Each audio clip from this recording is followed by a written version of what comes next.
Picnic spot ही बना दिया है गंगा जी को। आप देखिए, स्नान करते हैं गंगा जी में ही पॉलीथीन फेंक देंगे, अपने कपड़े उतार के गंगा जी में ही फेंक देंगे, गंगा जी में छलांग लगा के नहाएंगे। हाँ, क्या वो अपनी मैया के ऊपर छलांग लगाएंगे? अरे ये हमारी गंगा मैया है, हम इसको माँ मानते हैं। लोग इसके ऊपर कूद कूद के नहाते हैं मनोरंजन के लिए, जैसे वो स्विमिंग पूल में नहा रहे हैं। हाँ, वो पाप उतारने नहीं, वो पाप कमाने आए हैं। लोगों को हमने देखा है छोटे छोटे कपड़ों में आते हैं, जी, मैंने भी देखा। तो वो भावनाएं गलत हैं, उनसे दूसरों की भी भावनाएं आहत होती हैं। गंगा स्नान अगर करना है तो घर से अपनी श्रद्धा बना कर आए। तो ब्रह्मचारी हैं बचपन से ही, बचपन से ही ब्रह्मचारी हैं। तो फिर शादी?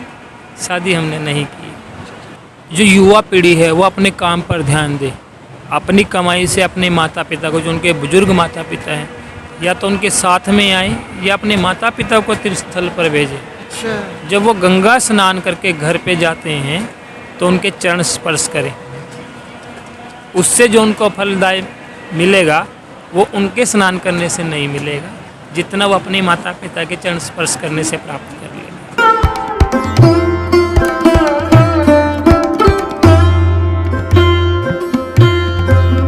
आप सभी को हर हर गंगे।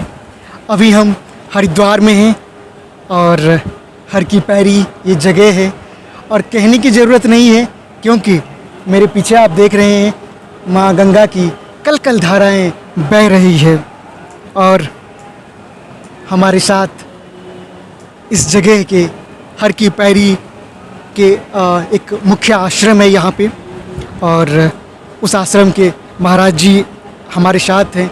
इनसे जानेंगे आज ये हरिद्वार के बारे में, ये मोक्षदायिनी गंगा के बारे में। सबसे पहले हम महाराज जी से बात करेंगे। सबसे पहले महाराज जी हर हर गंगे। हर हर गंगे, ओम नमो नारायण। महाराज जी, मुझे इस स्थान के बारे में बताइए। यह हरिद्वार का वो स्थान है जिसे हम मोक्ष का द्वार कहते हैं। मोक्ष के द्वार में केवल दो ही नाम आते हैं, हर हर गंगे, हर हर महादेव, हरने वाली। हरिद्वार और माँ गंगा, जहाँ पे मतलब इतने श्रद्धालु आते हैं जो मैंने कभी कहीं नहीं देखा, क्या कारण क्या है? कारण ये मोक्ष का द्वार है। हम चारों धाम की यात्रा करते हैं। चारों धाम की यात्रा कहाँ से शुरू होती है? हरिद्वार से, हर की पौड़ी से, क्योंकि ये हरि का द्वार है। किसी भी देवताओं को आप देख लेना, 33 कोटि देवी देवता जो हमारे हैं, किसी के भी नाम में हर हर नहीं आता। केवल दो ही हैं, हर हर गंगे, हर हर महादेव। हर हर महादेव, यही हरने वाले हैं। शंकर जी हरते हैं और गंगा मैया अपने अंदर समाहित करके उनकी आत्मा को दिव्य स्थान तक पहुँचाते हैं। हर हर शब्द का अर्थ क्या? हर हर शब्द का अर्थ क्या होता है? हरना, अच्छा, हरना, हरना, पाप हरना। पाप हरना। समझ रहे हैं? अब लोग गंगा जी में पाप धोने आते हैं, आते हैं कि नहीं आते? लाखों करोड़ों लोग पाप धोने आते हैं। तो आप लोगों ने कभी ये सोचा कि गंगा जी का पाप कौन धुलता है? कौन धोते हैं? तपस्वी लोग,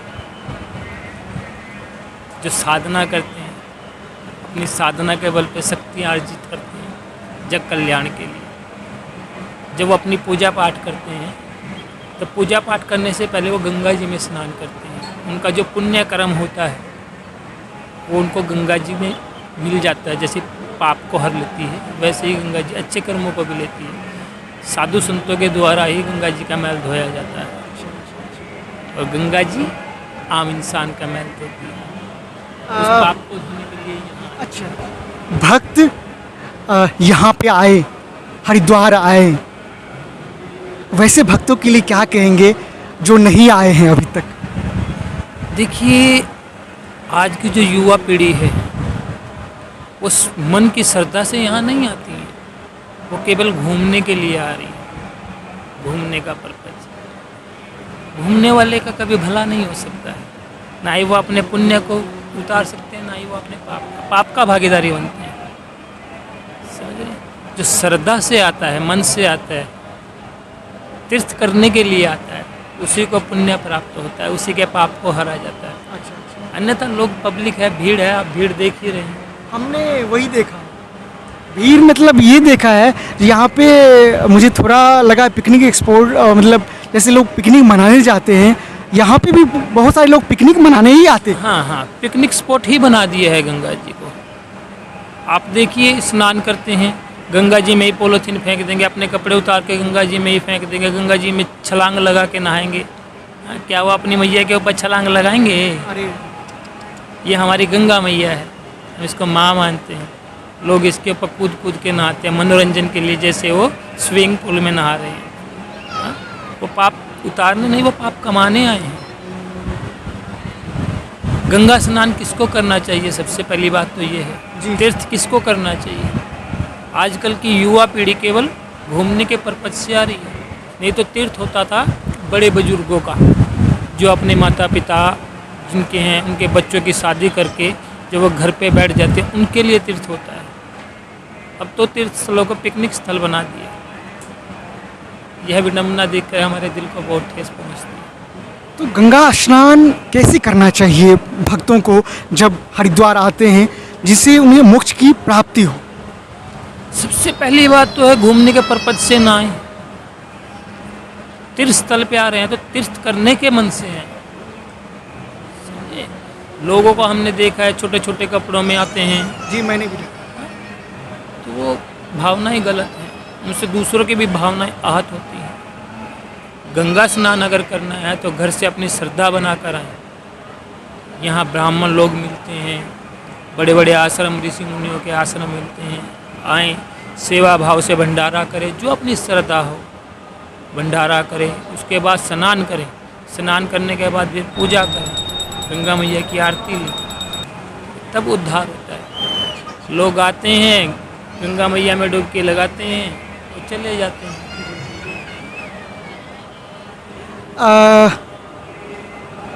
लोग यहाँ से गंगाजल भी भरते हैं और घर ले जाते हैं, उसकी क्या नियम पद्धति कुछ? नियम पद्धति तो यही होती है कि पूजा पाठ के द्वारा गंगा जल लेके जाया जाए।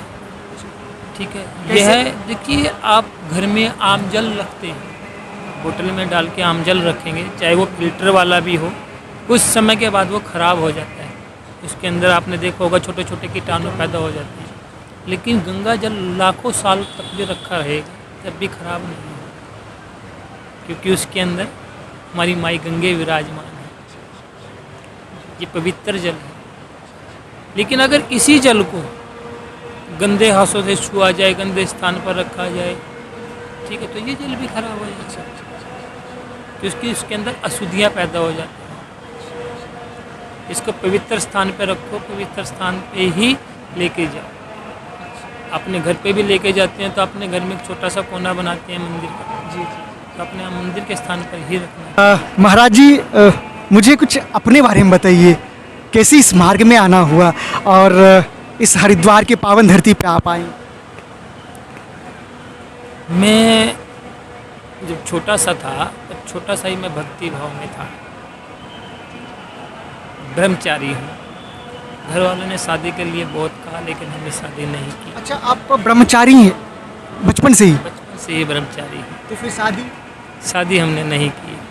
घर वाले तो आपको प्रेशर दिए होंगे? घर वालों ने बहुत प्रेशर दिया, लेकिन हमने बोल दिया था कि हमें साधक बनना है तो साधक ही बनना है, क्योंकि हमारा जीवन जन कल्याण के लिए है और जन कल्याण के लिए हमने अपने जीवन को समर्पित कर दिया है।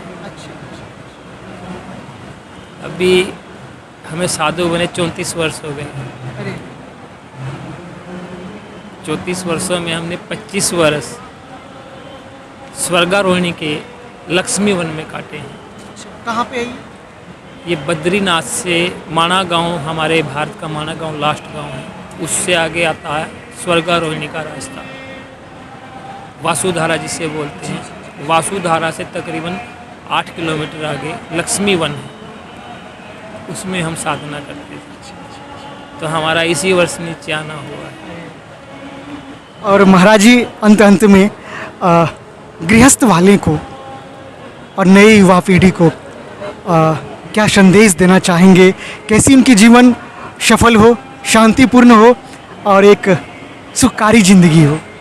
देखिए, मैं तो केवल युवा पीढ़ी से एक ही बात कहना चाहता हूँ कि आपने भी अधिकतर देखा होगा, हमसे ज़्यादा तो आप घूमते फिरते हैं। युवा पीढ़ी अधिकतर तीर्थ स्थलों पर जा रही है, घूमने फिरने के लिए जा रही है। उनको यही नहीं पता कि तीर्थ स्थल है क्या। तीर्थ स्थल कहीं भी नहीं है, भगवान कहीं भी नहीं है। भगवान को ढूंढने निकलोगे तो आपको नहीं मिलेगा, केवल उनका प्रतिबिंब बना हुआ मिलेगा। वास्तविक में भगवान है कहाँ? भगवान हमारे दिल में है। जब आप ध्यान लगा के बैठोगे, चेतना करके बैठोगे तो आपको नज़र आएगा। लेकिन क्या है कि आपको अपना ध्यान कंट्रोल करना पड़ेगा। दूसरा, शांति के लिए लोग जाते हैं, मन की शांति के लिए। अगर वो अपने घर में अपने माता पिता की सेवा कर ले अपने मन से, और उनके माता पिता और बुजुर्ग उनको जो आशीर्वाद देंगे, और उससे जो मन शांत होगा, वो किसी भी स्थान पे जाकर के नहीं। अरे क्या बात है। सबसे अच्छी सेवा अपने माता पिता की। पहले अपने माता पिता की सेवा करो, अपने आस पास के जो बुजुर्ग हैं उनकी सेवा करो। जो जानवर है ना, जिनको हम जानवर बोल देते हैं, कुत्ता बिल्ली पक्षी, उनकी सेवा करो। जब आप उनकी सेवा करोगे और वो आपके पास आके चहचहाएंगे ना, उससे जो आपको खुशी मिलेगी, वो मन की शांति है, वो परमात्मा का स्वरूप है। समझ रहे हैं? तो अभी हमारे साथ महाराज जी थे, जो अपने मुखार बिंदु से बहुत सारी बातें इन्होंने कही।